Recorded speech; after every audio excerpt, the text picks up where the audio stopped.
Ledakan besar kembali mengguncang langit Gaza. Serangan udara Israel menewaskan 25 warga sipil di tengah krisis kemanusiaan yang makin memburuk.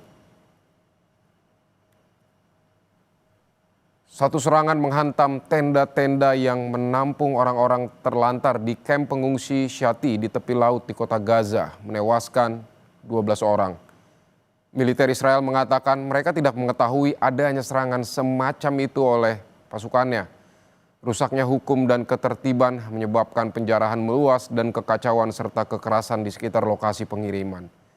Kondisi ini membuat keputusasaan meningkat di wilayah Palestina yang berpotensi dilanda kelaparan karena blokade Israel dan serangan selama hampir 2 tahun. Presiden Israel Isaac Herzog mengunjungi jalur Gaza di tengah genosida yang dilakukan Israel terhadap warga sipil Palestina. Secara sepihak, Herzog mengklaim bertindak sesuai hukum internasional. Padahal, lebih dari 100 kelompok amal dan hak asasi manusia mengatakan blokade Israel dan serangan militer yang sedang berlangsung mendorong warga Palestina di jalur Gaza menuju kelaparan.